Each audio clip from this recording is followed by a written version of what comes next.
ಸ್ಥಳಕ್ಕೆ ತನಿಖಾ ತಂಡದ ಎಸ್ಪಿ ಸೈಮನ್ ಭೇಟಿ. ಶೋಧ ಕಾರ್ಯಾಚರಣೆ ವೀಕ್ಷಣೆ ಮಾಡ್ತಿರುವಂತಹ ಅಧಿಕಾರಿ ಉತ್ಖನನ ಕಾರ್ಯಾಚರಣೆಯ ವಿಡಿಯೋ ಚಿತ್ರೀಕರಣ ಕೂಡ ಆಗ್ತಾ ಇದೆ. ಅಧಿಕಾರಿಗಳೀಗ ಅದನ್ನ ವಿಡಿಯೋ ರೆಕಾರ್ಡಿಂಗ್ ಕೂಡ ಮಾಡ್ಕೋತಾ ಇದ್ದಾರೆ. 13ನೇ ಪಾಯಿಂಟ್, ಈಗ ಸುಮಾರು 13 ರಿಂದ 14 ಅಡಿಯಷ್ಟು ಮಣ್ಣನ್ನ ಹೊರತೆಗೆಯಲಾಗಿದೆ. ತನಿಖಾ ತಂಡದ ಎಸ್ಪಿ ಸೈಮನ್ ಅವರು ಭೇಟಿ ಕೊಟ್ಟಿದ್ದಾರೆ. ಈಗ ಶೋಧ ಕಾರ್ಯಾಚರಣೆಯನ್ನು ವೀಕ್ಷಣೆ ಮಾಡ್ತಿರುವಂತಹ ಅಧಿಕಾರಿ ಹಾಗೆ ಸದ್ಯಕ್ಕೆ ಅಲ್ಲಿ ಹಾಗೆ ಉತ್ಖನನ ಕಾರ್ಯಾಚರಣೆ ಏನಿದೆ ಅದೆಲ್ಲವನ್ನು ಕೂಡ ವೀಕ್ಷಿಸ್ತಾ, ಜೊತೆಗೆ ಈ ಒಂದಷ್ಟು ಜೇಡಿ ಮಣ್ಣು ಮಿಶ್ರಿತ ಅಲ್ಲಿ ನೀರು ಕೂಡ ಸಿಗ್ತಾ ಇರೋದ್ರಿಂದ ಈಗ ಪಂಪ್ ಸೆಟ್ ಅನ್ನ ಬಳಸೋ ಮೂಲಕ, ಪೈಪ್ ಮೂಲಕ ನೀರನ್ನು ಹೊರಹಾಕಲಾಗ್ತಾ ಇದೆ. ಸ್ಥಳಕ್ಕೆ ಎಸ್ಪಿ ಸೈಮನ್ ಭೇಟಿ, ಅಸ್ಥಿ ಪಂಜರಗಳಿಗಾಗಿ ಶೋಧ ಮುಂದುವರಿತಾ ಇದೆ. 13ನೇ ಪಾಯಿಂಟ್ನಲ್ಲಿ ಸುಮಾರು 13 ರಿಂದ 14 ಅಡಿ ಮಣ್ಣನ್ನು ಈಗ ಹೊರತೆಗೆಯಲಾಗ್ತಾ ಇದೆ. ಆದರೆ GPRನಲ್ಲಿ ಚೆಕ್ ಮಾಡಿದಂಥ ಸಂದರ್ಭದಲ್ಲಿ ಸುಮಾರು 18 ಅಡಿಯಷ್ಟು ದೂರದಲ್ಲಿ ಅವರಿಗೆ ಒಂದಷ್ಟು ಅಬ್ಸ್ಟ್ರಾಕ್ಟ್ ಸಿಕ್ಕಿದೆ, ಡಿಸ್ಟ್ರಾಕ್ಷನ್ ಆಗಿದೆ ಅಲ್ಲಿಂದ. ಸೊ ಹಾಗಾಗಿ ಅಷ್ಟು 18 ಅಡಿಯಷ್ಟು ಹೋಗಬೇಕು ಅಂತ ಈಗ ಇಟಾಚಿ ಅವ್ರಿಗೂ ಕೂಡ ತಿಳಿಸಲಾಗಿದೆ. ಜೊತೆಗೆ ಆ ದೂರು ಕೊಟ್ಟಿರುವಂಥ ಮಾಸ್ಕ್ ಮ್ಯಾನ್ ಕೂಡ ಅಲ್ಲೇ ಸೂಚನೆಗಳನ್ನು ಕೊಡ್ತಾ ಇದ್ದಾನೆ, ಎಲ್ಲಿ ಯಾವ ಭಾಗದಲ್ಲಿ ಹೇಗೆ ಅಗಿಬೇಕು ಅಂತ. ಸೊ ಆತನಿಗೆ ಏನೊಂದು ಐಡಿಯಾ ಇದೆ. ಆ ಸಂದರ್ಭದಲ್ಲಿ ಅಷ್ಟು ವರ್ಷಗಳ ಹಿಂದೆ ಈ ಹೆಣವನ್ನು ಹೂತಾಕ್ತಂಥ ಸಂದರ್ಭದಲ್ಲಿ ಎಲ್ಲೆಲ್ಲಿ ಅನ್ನೋದ್ರ ಬಗ್ಗೆ ಆತ ತಿಳಿಸ್ತಾ ಇದ್ದಾನೆ. ಈಗ ಒಂದಷ್ಟು ಬದಲಾವಣೆಗಳಾಗಿದೆ, ಭಾಳಷ್ಟು ವರ್ಷಗಳಾಗಿರೋದ್ರಿಂದ ಈಗ ಹಾಗಾಗಿ ತನ್ನ ಮೆಮೊರಿ ಎಷ್ಟು ಮಟ್ಟಿಗಿದೆ ಅದೆಲ್ಲವನ್ನು ಕೂಡ ಆತ ವಿವರಿಸ್ತಾ ಇದ್ದಾನೆ. ಈ ಒಂದು ದೃಶ್ಯದಲ್ಲಿ ನೋಡ್ತಾ ಇದ್ದೀರಿ, ಈಗ ಪೈಪನ್ನು ಹಾಕಿ ಅಲ್ಲಿ ಪಂಪ್ ಸೆಟ್ಟನ್ನು ಆನ್ ಮಾಡ್ತಿರುವಂಥ ದೃಶ್ಯವನ್ನು. ಈ ಮಣ್ಣಿನ ಪದರಗಳೇನಿರುತ್ತೆ, ಮೇಲಿನ ಒಂದು ಮೇಲ್ಪದರ, ಹಾಗೇನೆ ಈ ಟಾಪ್ ಸಾಯಿಲ್, ಸಬ್ ಸಾಯಿಲ್ ಅಂತ. ಅದಾದ ನಂತರ ನಿಮಗೆ ಜೇಡಿ ಮಿಶ್ರಿತ ಮಣ್ಣು ಸಿಗೋಕ್ಕೆ ಶುರುವಾಗುತ್ತೆ. ಸೊ ಅದು ಈಗ ಸಿಗ್ತಾ ಇರೋದು ನಾವಲ್ಲಿ ನೋಡ್ತಾ ಇದ್ದೀವಿ. ಸೊ ಆದರೆ ಈಗ ಅಲ್ಲಿ ಒಂದಷ್ಟು ಲೋಡ್ ಮಣ್ಣುಗಳನ್ನ ಈ ಮನೆ ಕಟ್ಟುವಂಥ ಸಂದರ್ಭ, ಕನ್ಸ್ಟ್ರಕ್ಷನ್ ಆಗಬೇಕಾದ್ರೆ ತಂದು ಹಾಕಿದ್ದಾರೆ ಅಂತ. ಸೊ ಆತ ಹೂತಂಥ ಸಂದರ್ಭದಲ್ಲಿ ಹೇಗಿತ್ತು, ಈಗ ಸಾಕಷ್ಟು ಬದಲಾವಣೆ ಆಗಿದೆ. ಸೊ ಎಲ್ಲಾದರೂ ಕೂಡ ಯಾವುದೇ ಊರದಲ್ಲಿ, ಗ್ರಾಮದಲ್ಲಿ ನಾವು ನೋಡ್ತಾ ಇರ್ತೀವಿ, ಒಂದಷ್ಟು JCBಯಿಂದ ಆಗದು ಅಥವಾ ಅಲ್ಲಿ ರೋಡ್ನೇನಾದರೂ ಕೆಲಸ ಆಗಿರುತ್ತೆ, ಮನೆ ಕನ್ಸ್ಟ್ರಕ್ಷನ್, ಹಾಗೆ ಪಕ್ಕದಲ್ಲೇ ಕಿಂಡಿ ಅಣೆಕಟ್ಟಿದೆ. ಹೀಗಾಗಿ ಒಂದಷ್ಟು ಮಣ್ಣು ಹಾಕಿರೋದ್ರಿಂದ ಹೆಚ್ಚಿನ ಮಣ್ಣನ್ನು ಹೊರತೆಗಿಬೇಕಾದಂಥ ಅಗತ್ಯ ಇದೆ. 13ನೇ ಪಾಯಿಂಟ್ನಲ್ಲಿ 18 ಅಡಿಯಷ್ಟು ಮಣ್ಣನ್ನು ಹೊರತೆಗೆಯುವಂಥ ಒಂದು ಟಾಸ್ಕ್ ಇದೆ. SIT ಶೋಧ ಮುಂದುವರಿಸ್ತಾ ಇರೋದು. ಮಾಸ್ಕ್ ಮ್ಯಾನ್ ತೋರಿಸಿದಂಥ ಜಾಗವನ್ನು ಅಗಿತಿರುವಂಥ SIT ಅಧಿಕಾರಿಗಳ ಸೂಚನೆ ಮೇರೆಗೆ ಕಾರ್ಯಾಚರಣೆ ನಡೀತಾ ಇದೆ. ಸ್ಥಳದಲ್ಲಿ AC ವರ್ಗೀಸ್, SP ಜಿತೇಂದ್ರ ದಯಾಮ ಕ್ಷಣ ಕ್ಷಣಕ್ಕೂ ಕೂಡ ಆಗ್ತಿರುವಂಥ ಬೆಳವಣಿಗೆಗಳನ್ನು ಅಲ್ಲಿ ಗಮನಿಸ್ತಾ ಇದ್ದಾರೆ.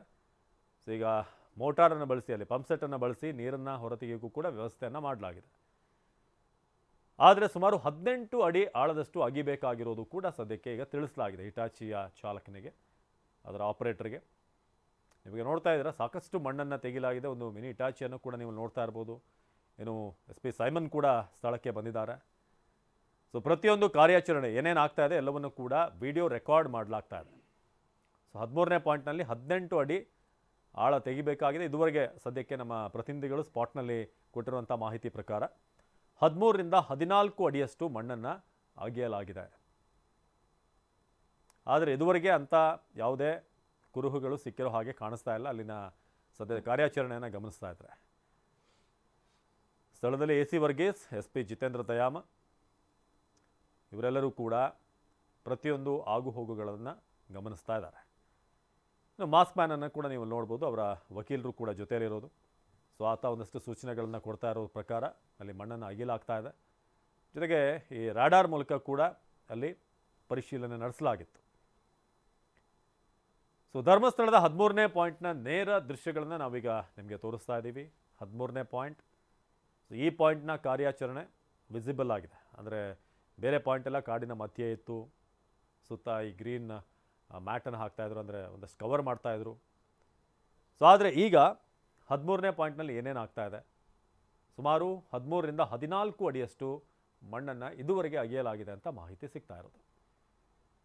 ಸೊ 13ನೇ ಪಾಯಿಂಟಲ್ಲಿ ದೂರುದಾರ ಹೇಳಿದಂಥ ಪ್ರಕಾರ ಏನಾದರೂ ಈ ಅಸ್ಥಿಪಂಜರದ ಕುರುಹುಗಳು ಸಿಗ್ಬೋದಾ, ಅದು ಕೂಡ ಹೆಚ್ಚಿನ ಸಂಖ್ಯೆಯಲ್ಲಿ ನಾನು ಇದೇ ಜಾಗದಲ್ಲಿ ಹೆಣಗಳನ್ನು ಹೂತಿದ್ದೀನಿ ಅಂತ ಆತ ಹೇಳಿರುವಂಥ ಪ್ರಕಾರ ಅದಕ್ಕೆ ಪೂರಕವಾಗಿ ಅಸ್ಥಿಪಂಜರಗಳು ಸಿಗುತ್ತಾ ಅಂತ. ಸೊ ಅಶೋಕ್ ಈ ಬಗ್ಗೆ ಹೆಚ್ಚಿನ ಮಾಹಿತಿಯನ್ನು ಕೊಡ್ತಾರೆ ಇದೇ ಸ್ಪಾಟ್ನಿಂದ. ಅಶೋಕ್, ಆಗಲೇ ನೀವು ನಿಂತಿರುವಂಥ ವ್ಯೂನಿಂದ ಸ್ಪಷ್ಟವಾಗಿ ಗೊತ್ತಾಗ್ತಾ ಇತ್ತು ಮಾಸ್ಕ್ ಮ್ಯಾನ್ ಏನೆಲ್ಲ ಸೂಚನೆಗಳನ್ನು ಕೊಡ್ತಾ ಇರೋದು, ಆತನ ಕಮ್ಯುನಿಕೇಷನ್, ಜೊತೆಗೆ ಈಗ ಪಂಪ್ ಸೆಟ್ಟನ್ನು ಕೂಡ ಅಳವಡಿಸಲಾಗಿದೆ, ನೀರು ಸಿಗ್ತಿದೆ ಅನ್ನೋದು. ಇನ್ನು ಎಷ್ಟು ಅಡಿಯಷ್ಟು ಅಲ್ಲಿ ಮಣ್ಣನ್ನು ಅಗಿಬೇಕಾಗಿದೆ. ಸದ್ಯಕ್ಕೆ ಏನು ಅಪ್ಡೇಟ್ ಇದೆ ಅಂತ ಸ್ಪಾಟ್ನಿಂದ? ಅವಿನಾಶ್, 2.5 ಗಂಟೆಯಿಂದ ಪಾಯಿಂಟ್ ನಂಬರ್ 13ರಲ್ಲಿ ನಿರಂತರವಾಗಿ ಕಾರ್ಯಾಚರಣೆ ನಡೀತಾ ಇದೆ. ಈಗಲೂ ಕೂಡ ಕಾರ್ಯಾಚರಣೆ ಮುಂದುವರೆದಿರ್ತಕ್ಕಂಥದ್ದು ನೀವು ದೃಶ್ಯದಲ್ಲಿ ಗಮನಿಸ್ಬೋದು. ಈಗಾಗಲೇ ಆ ಪಾಯಿಂಟ್ ನಂಬರ್ 13ರಲ್ಲಿ ಭಾಳಷ್ಟು ಆಳವಾಗಿ, ಅಂದರೆ 14 ಫೀಟಿಗೂ ಹೆಚ್ಚು ಆಳ ಅಗೆಯಲಾಗಿದೆ. ದೊಡ್ಡ ಹಿಟಾಚಿ ಯಂತ್ರವನ್ನು ಬಳಸ್ಕೊಂಡು ಈ ಒಂದು ಕಾರ್ಯಾಚರಣೆ ಮಾಡಲಾಗಿದೆ. ಆದರೆ ಆಳಕ್ಕೆ ಹೋದಂತೆ ಅಲ್ಲಿ ಹೊರತೆ ನೀರು ಸಿಗ್ತಾ ಇದೆ. ಸೊ ಕಾರ್ಯಾಚರಣೆಗೆ ಅಡ್ಡಿ ಆಗ್ತಿದೆ. ಹೀಗಾಗಿ ಅಲ್ಲಿ ಗಮನಿಸ್ಬೋದು, ಆ ಪಾಯಿಂಟಿಂದ, ಆ ಪಾಯಿಂಟ್ನ ಎಂಡ್, ಆ ತಡೆಗೋಡೆಯಿಂದ ಅದರ ಎಂಡಲ್ಲಿ ಕಾರ್ಮಿಕರು ಪಂಪ್ ಸೆಟ್ ಅಳವಡಿಸಿರ್ತಕ್ಕಂಥ ದೃಶ್ಯಗಳು ಕೂಡ ಕಂಡು ಬರ್ತಾ ಇದೆ. ಈಗಾಗಲೇ ಪೈಪನ್ನು ಆ ಒಂದು ಗುಂಡಿ ಏನಿದೆ ಅದಕ್ಕೆ ಹಾಕಲಾಗಿದೆ ಮತ್ತು ಮೇಲ್ಗಡೆ ಆ ಪಂಪ್ ಏನಿದೆ ಅದನ್ನು ಸ್ಟಾರ್ಟ್ ಮಾಡುವಂಥ ಕೆಲಸವನ್ನು ಕೂಡ ಈಗಾಗಲೇ ಸಿಬ್ಬಂದಿಗಳು ಮಾಡ್ತಾ ಇದ್ದಾರೆ. ಇನ್ನು ಗಮನಿಸ್ಬೋದು, ಅಲ್ಲಿ ಮಾಸ್ಕ್ ಮ್ಯಾನ್ ಕೂಡ ಈ ಭಾಗದಲ್ಲಿದ್ದಾನೆ ಅಧಿಕಾರಿಗಳ ಜೊತೆ. ಆತನಿಂದ ಅಧಿಕಾರಿಗಳು ಮಾಹಿತಿಯನ್ನು ಕೂಡ ಪಡ್ಕೊಳ್ತಾ ಇದ್ದಾರೆ. ಗಮನಿಸ್ಬೋದು, ಅಲ್ಲಿ ತನಿಖಾಧಿಕಾರಿ ಆಗಿರ್ತಕ್ಕಂಥ ಏನು SIT SP ಆಗಿರ್ತಕ್ಕಂಥ ಜಿತೇಂದ್ರ ಕುಮಾರ್ ದಯಾಮ್ ಅವರು ಕೂಡ ವಾಪಸ್ ಸ್ಥಳಕ್ಕೆ ಬಂದಿದ್ದಾರೆ. ಇನ್ನು ಈ ಒಂದು ತನಿಖಾ ತಂಡದ SP ಆಗಿರ್ತಕ್ಕಂಥ ಸೈಮನ್ ಅವರು ಕೂಡ ಸ್ಥಳದಲ್ಲೇ ಇದ್ದಾರೆ. ಸೊ SIT ಹಿರಿಯ ಅಧಿಕಾರಿಗಳು ಕೂಡ ಸ್ಥಳದಲ್ಲೇ ಮೊಕ್ಕಾಂ ಹೂಡಿದ್ದಾರೆ. ಇನ್ನು AC ಪುತ್ತೂರು ಉಪವಿಭಾಗಾಧಿಕಾರಿ ಆಗಿರ್ತಕ್ಕಂಥ ಸ್ಟೆಲ್ಲಾ ವರ್ಗೀಸ್ ಅವರು ಕೂಡ ಅಲ್ಲೇ ಚೇರ್ ಹಾಕ್ಕೊಂಡು ಕೂತಿದ್ದಾರೆ. ಆಗ ಸುಮಾರು ಮಳೆ ಬರ್ತಾ ಇತ್ತು, ಆದರೆ ಈಗ ಸದ್ಯಕ್ಕೆ ಮಳೆಯ ಪ್ರಮಾಣ ಕಡಿಮೆ ಆಗಿದೆ. ಹಾಗಾಗಿ ಮತ್ತೆ ಕಾರ್ಯಾಚರಣೆ ಮುಂದುವರೆದಿದೆ. ಆದರೆ ಈಗ ಗುಂಡಿಯಲ್ಲಿ ನೀರು ತುಂಬಿಕೊಂಡಿರೋದ್ರಿಂದ ಸದ್ಯಕ್ಕೆ ಹಿಟಾಚಿ ಯಂತ್ರದಿಂದ ಮಣ್ಣು ತೆಗೆದುದನ್ನು ನಿಲ್ಲಿಸಲಾಗಿದೆ. ಆದರೆ ಆ ಒಂದು ಪಂಪ್ ಏನಿದೆ, ಪಂಪ್ ಸಹಾಯದಿಂದ ನೀರನ್ನು ಹೊರಗೆ ಹಾಕಬೇಕಾಗಿದೆ. ಅಲ್ಲಿ ನೀರು ತುಂಬಿಕೊಂಡ್ರೆ ಮತ್ತೆ ಉತ್ಖನನ ಮಾಡೋದಕ್ಕೆ ಅಡ್ಡಿ ಉಂಟಾಗುತ್ತೆ. ಹೀಗಾಗಿ ಗಮನಿಸ್ಬೋದು, ಈ ಭಾಗದಲ್ಲಿ ತೆಗೆದಂಥ ಮಣ್ಣು ನೋಡಿದರೆ ಗೊತ್ತಾಗುತ್ತೆ, ಕೆಸರು ಮಿಶ್ರಿತ ಮಣ್ಣನ್ನು ಮೇಲಕ್ಕೆ ತೆಗೆದು ಹಾಕಿರ್ತಕ್ಕಂಥದ್ದು. ಸೊ ಇಲ್ಲಿ ತುಂಬ ಆಳಕ್ಕೆ ಹೋದಂತೆ ನೀರು ಬರ್ತಾ ಇದೆ. ಯಾಕಂದರೆ ಪಕ್ಕದಲ್ಲೇ ನೇತ್ರಾವತಿ ನದಿಯು ಕೂಡ ಹರಿತಾ ಇದೆ. ಅಲ್ಲಿ ಗಮನಿಸ್ಬೋದು, ಆ ನೇತ್ರಾವತಿ ನದಿಯ ಏನು ಈಗ ಪಾಯಿಂಟ್ ಏನು ಉತ್ಖನನ ಮಾಡ್ತಾ ಇದ್ದಾರೆ ಅದರ ಪಕ್ಕದಲ್ಲೇ ಕಿಂಡಿ ಅಣೆಕಟ್ಟು ಕೂಡ ಇದೆ. ಸೊ ನೇತ್ರಾವತಿ ನದಿಗೆ ಅಡ್ಡಲಾಗಿ ಈ ಒಂದು ಕಿಂಡಿ ಅಣೆಕಟ್ಟನ್ನು ನಿರ್ಮಾಣ ಮಾಡಿರ್ತಕ್ಕಂಥದ್ದು. ಪ್ರಾರಂಭದಲ್ಲಿ ಆತಂಕ ಇತ್ತು, ಕಿಂಡಿ ಅಣೆಕಟ್ಟಿಗೆ ಡ್ಯಾಮೇಜ್ ಆಗ್ಬೋದು ಈ ಭಾಗದಲ್ಲಿ ಉತ್ಖನನ ಮಾಡಿದರೆ ಅಂತೇಳಿ. ಸೊ ನೀರಾವರಿ ಇಲಾಖೆ ಇಂಜಿನಿಯರ್ಗಳು ಯಾರಿದ್ದಾರೆ ಅವರ ಒಪಿನಿಯನ್ ಕೂಡ ತೆಗೆದುಕೊಳ್ಳಲಾಗಿದೆ, ಎಕ್ಸ್ಪರ್ಟ್ಗಳ ಒಪಿನಿಯನ್ ಕೂಡ ತೆಗೆದುಕೊಂಡು ಈ ಒಂದು ಕಾರ್ಯಾಚರಣೆ ಮುಂದುವರಿಸಿರ್ತಕ್ಕಂಥದ್ದು. ಸೊ ಇನ್ನೂ ಕೂಡ ಕಾರ್ಯಾಚರಣೆ ಮತ್ತಷ್ಟು ಗಂಟೆಗಳ ಕಾಲ ಮುಂದುವರಿಯುವಂಥ ಸಾಧ್ಯತೆ ಕೂಡ ಇದೆ. ಇನ್ನು ಉತ್ಖನನ ನಡೆಯುವ ಈ ಕಾರ್ಯಾಚರಣೆ ಸ್ಥಳದ ಪಕ್ಕದಲ್ಲಿ ಈ ಭಾಗದಲ್ಲಿ ಗಮನಿಸ್ಬೋದು, ಅಲ್ಲಿ ಅಧಿಕಾರಿ ಸಿಬ್ಬಂದಿಗಳಿಗೆ ಕುಳಿತುಕೊಳ್ಳೋದಕ್ಕೆ ಬೇಕಾದಂಥ ಏನು ಶಾಮಿಯಾನದ ವ್ಯವಸ್ಥೆಯನ್ನು ಕೂಡ ಮಾಡ್ಕೊಂಡಿರ್ತಕ್ಕಂಥದ್ದು. ಒಂದಷ್ಟು ಅಧಿಕಾರಿಗಳು ಕೂಡ ಆ ಭಾಗದಲ್ಲಿ ಕೂತ್ಕೊಂಡಿರ್ತಕ್ಕಂಥದ್ದು. ಇನ್ನು ಅದರಲ್ಲಿ ಫಾರೆಸ್ಟ್ ಡಿಪಾರ್ಟ್ಮೆಂಟ್ ಅವರಿದ್ದಾರೆ, ಕಂದಾಯ ಇಲಾಖೆ ಸಂಬಂಧಪಟ್ಟಂತೆ ಫೊರೆನ್ಸಿಕ್ ಅವರಿದ್ದಾರೆ, ಸೋಕೋ ಟೀಮ್ ಕೂಡ ಇದೆ. ಸೊ ಒಂದು ಕಡೆಯಿಂದ ಮಳೆ ಕೂಡ ಬಂದಿರೋದ್ರಿಂದ ಅವರಿಗೆ ಕೂತ್ಕೊಳ್ಳೋದಕ್ಕೂ ಕೂಡ ಆ ಭಾಗದಲ್ಲಿ ವ್ಯವಸ್ಥೆಯನ್ನು ಮಾಡಲಾಗಿದೆ. ಇನ್ನು ಈ ಪ್ರದೇಶ ಏನಿದೆ ಪಾಯಿಂಟ್ ನಂಬರ್ 13 ಭಾಳ ವಿಸ್ತಾರವಾಗಿ ಇಲ್ಲಿ ಪಾಯಿಂಟನ್ನು ಗುರುತು ಮಾಡಲಾಗಿತ್ತು. ಇಲ್ಲೇನು ಸ್ವಚ್ಛಗೊಳಿಸಲಾಗಿದೆ. ಈ ಎಲ್ಲ ಪಾಯಿಂಟ್ಗಳಲ್ಲಿ ಈ GPR ತಂತ್ರಜ್ಞಾನ, ಅಂದರೆ ಆ ಮೆಷಿನ್ ಏನಿತ್ತು ಅದರಲ್ಲಿ ಒಂದು ಸ್ಕ್ಯಾನಿಂಗ್ ಮಾಡುವಂಥ ಕೆಲಸವನ್ನು ಕೂಡ ಮಾಡಿದರು. ಆದರೆ ಸದ್ಯಕ್ಕೆ ಮೇಲ್ನೋಟಕ್ಕೆ ಆ ಒಂದು ಯಂತ್ರದ ಸಹಾಯದಿಂದ ಯಾವುದೇ ಕುರುಹುಗಳು ಕೂಡ ಪತ್ತೆ ಆಗಿಲ್ಲ. ಆದರೂ ಕೂಡ ಈ ಮಾಸ್ಕ್ ಮ್ಯಾನ್ ಹೇಳಿರುವಂತೆ ಈ ಪಾಯಿಂಟ್ ನಂಬರ್ 13 ಎಂದೇ ಭಾಳಷ್ಟು ಅಲ್ಲಿ ಆ ಪಾಯಿಂಟ್ ನಂಬರ್ 13ರಲ್ಲಿ ಭಾಳಷ್ಟು ಶವಗಳನ್ನು ಹೂತಾಕಿದ್ದೇನೆ ಅಂತ ಆತ ಹೇಳ್ಕೊಂಡಿದ್ದ. ಹೀಗಾಗಿ ಈ ಒಂದು ಮಹತ್ವದ ಕಾರ್ಯಾಚರಣೆ ಇದಾಗಿರ್ತಕ್ಕಂಥದ್ದು. ಮತ್ತು ಈ ಮಾಸ್ಕ್ ಮ್ಯಾನ್ ಭಾಳಷ್ಟು ಗಂಭೀರವಾದಂಥ ಆರೋಪವನ್ನು ಮಾಡಿರ್ತಕ್ಕಂಥದ್ದು. ಸೊ ಸಾಕಷ್ಟು ಸಂಖ್ಯೆಯಲ್ಲಿ ಇಲ್ಲಿ ಹೆಣಗಳನ್ನು ಹೂತಾಕಿದ್ದೇನೆ ಅಂತೇಳಿ. ಸೊ ಈ ನಿಟ್ಟಿನಲ್ಲಿ ಕಾರ್ಯಾಚರಣೆಗೆ ಅಧಿಕಾರಿಗಳು ಮುಂದಾಗಿರ್ತಕ್ಕಂಥದ್ದು. ಹೀಗಾಗಿ ಕಾರ್ಯಾಚರಣೆಯನ್ನು ಆತ ಎಲ್ಲೆಲ್ಲಿ ಹೇಳ್ತಾನೆ ಅಲ್ಲಲ್ಲಿ ಅಗಿಯೋದಕ್ಕೆ ನಿರ್ಧಾರವನ್ನು ಮಾಡಿರ್ತಕ್ಕಂಥದ್ದು. ಇನ್ನು ಅಲ್ಲಿ ವಿದ್ಯುತ್ ಕಂಬವೂ ಕೂಡ ಇದೆ. ಸೊ ಆ ಭಾಗಕ್ಕೆ ಮತ್ತಷ್ಟು ಆ ಕಡೆ ಹೋದಂತೆ ವಿದ್ಯುತ್ ಕಂಬಕ್ಕೂ ಕೂಡ ಹಾನಿಯಾಗುವಂಥ ಸಾಧ್ಯತೆ ಇದೆ. ಹೀಗಾಗಿ ಭಾಳಷ್ಟು ಮುಂಜಾಗ್ರತಾ ಕ್ರಮವನ್ನು ಅನುಸರಿಸಿಕೊಂಡು ಈ ಒಂದು ಕಾರ್ಯಕ್ಕೆ ಮುಂದಾಗಿರ್ತಕ್ಕಂಥದ್ದು. ಸದ್ಯ ಅಲ್ಲಿ ಪಂಪ್ ಏನಿದೆ ಆ ಪಂಪ್ನ ಆನ್ ಮಾಡಿದ್ದಾರೆ. ಸೊ ಅಲ್ಲಿ ಗುಂಡಿಯಲ್ಲಿ ತುಂಬಿಕೊಂಡಿರ್ತಕ್ಕಂಥ ನೀರನ್ನು ಹೊರ ಹಾಕುವಂಥ ಕೆಲಸವನ್ನು ಸಿಬ್ಬಂದಿಗಳು ಮಾಡ್ತಾ ಇದ್ದಾರೆ. ಕಳೆದ ಈ ಹಿಂದೆ ನಡೆದಂಥ ಉತ್ಖನನ ಟೈಮಲ್ಲಿ ಕೂಡ ಇದೇ ರೀತಿಯಾಗಿ ಪಂಪನ್ನು ಬಳಸ್ಕೊಳ್ಳಲಾಗಿತ್ತು. ಅಂದರೆ ಸಾಕಷ್ಟು ಇಲ್ಲಿ ಈ ಪ್ರದೇಶ ಧರ್ಮಸ್ಥಳ ಭಾಗದಿಂದ ಮಳೆಗಾಲ ಸಾಕಷ್ಟು ಮಳೆ ಬೀಳುವಂಥ ಪ್ರದೇಶ. ಸೊ ಸಾಕಷ್ಟು ನೀರಿನ ಅಂಶ ಮಣ್ಣಿನಲ್ಲಿ ಇರುತ್ತೆ. ಹೀಗಾಗಿ 6 ಅಡಿಗಿಂತ ಕೆಳಗೆ ಹೋದಂತೆ ಹೊರತೆ ನೀರು ಬರೋದಕ್ಕೆ ಆರಂಭ ಆಗುತ್ತೆ. ಹೀಗಾಗಿ ಇಲ್ಲಿ ಸುಮಾರು 14 ಅಡಿಗೂ ಹೆಚ್ಚು ಆಳಕ್ಕೆ ಹೋಗಲಾಗಿದೆ. ಹೀಗಾಗಿ ಸಾಕಷ್ಟು ಪ್ರಮಾಣದಲ್ಲಿ ಹೊರತೆ ನೀರು ಆ ಒಂದು ಗುಂಡಿಯಲ್ಲಿ ತುಂಬಿಕೊಂಡಿದೆ. ಹೀಗಾಗಿ ಅದನ್ನು ಹೊರತೆಗೆಯುವಂಥ ಕೆಲಸವನ್ನು ಕೂಡ ಮಾಡ್ತಿದ್ದಾರೆ. ಮತ್ತು ಸೋಕೋ ಟೀಮ್, ಫೊರೆನ್ಸಿಕ್ ಟೀಮ್ ಕೂಡ ಸ್ಥಳದಲ್ಲೇ ಇದೆ. ಯಾವುದಾದ್ರೂ ಮಣ್ಣಲ್ಲಿ ಅಗಿಯುವಂಥ ಸಂದರ್ಭದಲ್ಲಿ ಯಾವುದಾದ್ರೂ ಸಂಶಯಾಸ್ಪದ ವಸ್ತುಗಳು ಕಂಡು ಬಂದಲ್ಲಿ ಅದನ್ನು ಕೂಡ ಸೂಕ್ಷ್ಮವಾಗಿ ಪರಿಶೀಲನೆ ಮಾಡುವಂಥ ಕೆಲಸವನ್ನು ಈ ಫೊರೆನ್ಸಿಕ್ ಮತ್ತು ಸೋಕೋ ಟೀಮ್ ಕೂಡ ಮಾಡ್ತಾ ಇದೆ. ಮತ್ತು ಪ್ರಮುಖವಾಗಿ ಗಮನಿಸಬೇಕು, ಈ ಉತ್ಖನನ ಕಾರ್ಯಾಚರಣೆ ಕಾರ್ಯಾಚರಣೆಯಿಂದ ಈ ಉತ್ಖನನ ಕಾರ್ಯಾಚರಣೆ ಸಂಪೂರ್ಣ ವಿಡಿಯೋ ಚಿತ್ರೀಕರಣವನ್ನು ಕೂಡ ಮಾಡಿಕೊಳ್ಳಲಾಗ್ತದೆ. ಅಂದರೆ ದಾಖಲೆಗೋಸ್ಕರ ಈ ಒಂದು ಕ್ರಮವನ್ನು ಅನುಸರಿಸಲಾಗ್ತಿದೆ ಮತ್ತು ಏನು ಫೋಟೋ ಏನು ದಾಖಲೆಯಿಂದ ಅದನ್ನು ಕೂಡ ಬಳಸ್ಕೊಳ್ಳಲಾಗ್ತದೆ. ಯಾಕಂತ ಹೇಳಿದ್ರೆ ಪ್ರಾಮಾಣಿಕ ಮತ್ತು ಅತ್ಯಂತ ಯಾರಿಗೂ ಕೂಡ ಸಂಶಯ ಬರಬಾರ್ದು ಎನ್ನುವಂಥ ನಿಟ್ಟಿನಲ್ಲಿ ಅತ್ಯಂತ ಪ್ರಾಮಾಣಿಕ ಮತ್ತು ತನಿಖೆ ಆಗಬೇಕು ಎನ್ನುವಂಥ ನಿಟ್ಟಿನಲ್ಲಿ ಈ ಎಲ್ಲ ಕ್ರಮಗಳನ್ನು ಅನುಸರಿಸಲಾಗ್ತಿದೆ. ಈಗಾಗಲೇ SIT ಬೆಳ್ತಂಗಡಿ SIT ಕಚೇರಿಯಲ್ಲಿ SIT ಮುಖ್ಯಸ್ಥರಾಗಿರ್ತಕ್ಕಂಥ ಪ್ರಣಬ್ ಮೊಹಂತಿ ಅವರು ಕೂಡ ಅಲ್ಲೇ ಇದ್ದಾರೆ. ಸೊ ಈಗಾಗಲೇ ಈ ಒಂದು ಇಲ್ಲಿವರೆಗೂ ಆಗಿರ್ತಕ್ಕಂಥ ತನಿಖೆ ಏನಿದೆ ಆ ಒಂದು ತನಿಖೆಗೆ ಸಂಬಂಧಪಟ್ಟಂಥ ವರದಿಗಳನ್ನು ಕೂಡ ಈಗಾಗಲೇ ಸಿದ್ಧಪಡಿಸ್ತಾ ಇದ್ದಾರೆ. ಯಾಕಂತ ಹೇಳಿದ್ರೆ ಈಗಾಗಲೇ ಈ ಧರ್ಮಸ್ಥಳದಲ್ಲಿ ಶವ ಹೂತಾಕಿದಂಥ ಪ್ರಕರಣ ಇವತ್ತು ಸೆಷನ್ನಲ್ಲೂ ಕೂಡ ಸಾಕಷ್ಟು ಚರ್ಚೆಗೆ ಕಾರಣ ಆಗಿರ್ತಕ್ಕಂಥದ್ದು.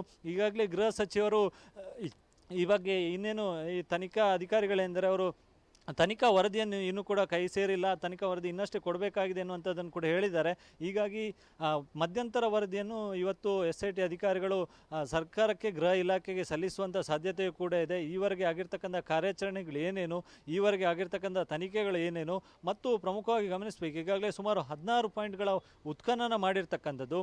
ಈ 16 ಪಾಯಿಂಟ್ಗಳಲ್ಲಿ ಪಾಯಿಂಟ್ ನಂಬರ್ 6 ಹೊರತುಪಡಿಸಿದಂತೆ ಬೇರೆ ಯಾವುದೇ ಪಾಯಿಂಟ್ಗಳಲ್ಲೂ ಕೂಡ ಮಾನವನ ಆಸ್ತಿ ಪಂಜರ ಕಳೆಬರ ಸಿಕ್ಕಿಲ್ಲ. ಹೀಗಾಗಿ ಸದ್ಯ ಪಾಯಿಂಟ್ ನಂಬರ್ 6ರಲ್ಲಿ ಸಿಕ್ಕಿರ್ತಕ್ಕಂಥ ಕಳೆಬರ ಎಂದರೆ ಅದನ್ನು FSL ಪರೀಕ್ಷೆಗೆ ಕೂಡ ರವಾನೆ ಮಾಡಲಾಗಿತ್ತು. ಸೊ ಅದರ ವರದಿಯು ಕೂಡ ಕೈ ಸೇರಬೇಕಾಗಿದೆ. ಇನ್ನು ಪಾಯಿಂಟ್ ನಂಬರ್ 14ರಲ್ಲಿ ಭೂಮಿಯ ಮೇಲ್ಭಾಗದಲ್ಲಿ ಸಿಕ್ಕಿರ್ತಕ್ಕಂಥ ಕಳೆಬರ ಎಂದರೆ ಅದರ ಪರೀಕ್ಷಾ ವರದಿಗೂ ಕೂಡ SIT ಅಧಿಕಾರಿಗಳು ಕಾಯ್ತಾ ಇದ್ದಾರೆ. ಸೊ ಅದೆಲ್ಲ ವರದಿ ಬಂದ ಬಳಿಕ ಮಧ್ಯಂತರ ವರದಿಯನ್ನು ಸರ್ಕಾರಕ್ಕೆ ಕೂಡ ಸಲ್ಲಿಸುವಂಥ ಸಾಧ್ಯತೆ ಇದೆ. ಅದಾದ ಬಳಿಕ ಈ ಬಗ್ಗೆ ನಾಳೆಯೂ ಕೂಡ ಸೆಷನ್ನಲ್ಲಿ ಈ ಬಗ್ಗೆ ಚರ್ಚೆ ಆಗುವಂಥ ಸಾಧ್ಯತೆ ಇದೆ. ಈ ಟೈಮಲ್ಲಿ ಗೃಹ ಸಚಿವರು ಉತ್ತರಿಸಬೇಕಾದಂಥ ಅನಿವಾರ್ಯತೆ ಕೂಡ ಇದೆ. ಒಂದಷ್ಟು ಪರ ವಿರೋಧದ ಚರ್ಚೆಗಳು ಕೂಡ ಈ ಒಂದು ಕಾರ್ಯಾಚರಣೆ ಬಗ್ಗೆ ನಡೀತಾ ಇದೆ. ಸೊ ಹೀಗಾಗಿ ಸರ್ಕಾರ ಈ ಬಗ್ಗೆ ಉತ್ತರಿಸಬೇಕಾದಂಥ ಅನಿವಾರ್ಯತೆಯೂ ಕೂಡ ಇದೆ. ಈ ನಿಟ್ಟಿನಲ್ಲಿ SIT ಮುಖ್ಯಸ್ಥರಾಗಿರ್ತಕ್ಕಂಥ ಪ್ರಣಬ್ ಮೊಹಂತಿ ಅವರು ಇವತ್ತು ಮಧ್ಯಾಹ್ನ ಸುಮಾರು 12 ಗಂಟೆ ವೇಳೆಗೆ ಬೆಳ್ತಂಗಡಿಗೆ ಬಂದಿದ್ದರು. ಬೆಳ್ತಂಗಡಿ ಬಂದವರು ಅಧಿಕಾರಿಗಳ ಜೊತೆ ಒಂದಷ್ಟು ಸಭೆಗಳನ್ನು ಕೂಡ ಮಾಡಿದರು. ಈವರೆಗೆ ಆಗಿರ್ತಕ್ಕಂಥ ಏನು ತನಿಖೆಯ ಪ್ರಗತಿಯ ಬಗ್ಗೆ ಮಾಹಿತಿಯನ್ನು ಪಡ್ಕೊಂಡ್ರು ಮತ್ತು ಇಲ್ಲಿ ತನಕ ಆಗಿರ್ತಕ್ಕಂಥ ಏನು ತನಿಖೆ ಸಂಬಂಧಪಟ್ಟಂತೆ ಫೋಟೋ ವಿಡಿಯೋಗಳ ದಾಖಲೆಗಳೇನಿದೆ ಮತ್ತು ಡಾಕ್ಯುಮೆಂಟ್ಸ್ಗಳೇನಿದೆ ಅದೆಲ್ಲದರ ಬಗ್ಗೆಯೂ ಕೂಡ ಪರಿಶೀಲನೆ ಮಾಡಿದರು. ಸ್ವತಃ SIT ಮುಖ್ಯಸ್ಥರಾಗಿದ್ದ ಪ್ರಣಬ್ ಮೊಹಂತಿ ಅವರು ಇದೇ ಒಂದು ಪಾಯಿಂಟ್ ನಂಬರ್ 13ಕ್ಕೂ ಕೂಡ ಬಂದಿದ್ದರು. ಇಲ್ಲಿ ಸ್ಥಳೀಯ ಅಧಿಕಾರಿಗಳ ಜೊತೆ ಕೂಡ ಚರ್ಚೆ ಮಾಡಿದರು. AC ಸ್ಟೆಲ್ಲಾ ವರ್ಗೀಸ್ ಅವರು ಕೂಡ ಜೊತೆಯೂ ಕೂಡ ಚರ್ಚೆ ಮಾಡಿದರು. ಇನ್ನು ಪ್ರಮುಖವಾಗಿ ಇವತ್ತು ಬಳಸ್ಕೊಂಡಂಥ GPR ಯಂತ್ರ ಎಂದೇ ಅದರ ತಂತ್ರಜ್ಞರು ಯಾರಿದ್ದಾರೆ ಅವರಿಂದಲೂ ಕೂಡ ಮಾಹಿತಿಯನ್ನು ಪಡ್ಕೊಂಡು ಯಾವ ರೀತಿಯಾಗಿ ಇಲ್ಲಿ ತಾವು ಶೋಧ ಕಾರ್ಯಾಚರಣೆ ನಡೆಸಿದ್ರಿ ಮತ್ತು ಏನಾದರೂ ಕುರುಹು ಸಿಗ್ತಾ ಎಂಬುದರ ಬಗ್ಗೆ ಕೂಡ ಮಾಹಿತಿಯನ್ನು ಪಡ್ಕೊಂಡ್ರು. ಸೊ ಅದರ ರಿಪೋರ್ಟನ್ನು ಕೂಡ ಸರ್ಕಾರಕ್ಕೆ ಸಲ್ಲಿಸುವಂಥ ಸಾಧ್ಯತೆ ಇದೆ. ಸೊ ಈಗಾಗಲೇ ಏನು ಸಾಕ್ಷ್ಯ ದೂರುದಾರನ ಪರ ವಕೀಲರು ಯಾರಿದ್ದಾರೆ ಅವರು ಬೇಡಿಕೆಯನ್ನು ಇಟ್ಟಿದ್ದಂಥದ್ದು ಪಾಯಿಂಟ್ ನಂಬರ್ 13ರಲ್ಲಿ GPR ಯಂತ್ರವನ್ನು ಬಳಸ್ಕೋಬೇಕು ಅಂತೇಳಿ. ಸೊ ಆ ನಿಟ್ಟಿನಲ್ಲಿ ಸರ್ಕಾರ ಕ್ರಮ ವಹಿಸಿ GPR ಯಂತ್ರವನ್ನು ಈ ಭಾಗಕ್ಕೆ ತರ್ತಂದು ಇವತ್ತು ಶೋಧ ಕಾರ್ಯಾಚರಣೆಯನ್ನು ಮಾಡಿದರು. ಆದರೆ ಯಾವುದೇ ರೀತಿಯಂಥ ಫಲಿತಾಂಶ ಸಿಕ್ಕಿಲ್ಲ. ಆದರೂ ಕೂಡ ಪಾಯಿಂಟ್ ನಂಬರ್ 13ರಲ್ಲಿ ಅನಾಮಿಕ ಸಾಕ್ಷ್ಯ ದೂರುದಾರನ ಬೇಡಿಕೆಯಂತೆ ಉತ್ಖನನ ಕಾರ್ಯವನ್ನು ನಡೆಸಲಾಗ್ತದೆ. ಮತ್ತೆ ಕೂಡ ಈ ಒಂದು ಉತ್ಖನನ ಕಾರ್ಯ ಮುಂದುವರಿಯುತ್ತೆ. ರಾತ್ರಿ ಕೂಡ ಮುಂದುವರಿಯುವಂಥ ಎಲ್ಲ ಸಾಧ್ಯತೆಗಳು ಕೂಡ ಇದೆ. ಅವಿನಾಶ್, ಧನ್ಯವಾದ ಅಶೋಕ್ ಮಾಹಿತಿಗಾಗಿ.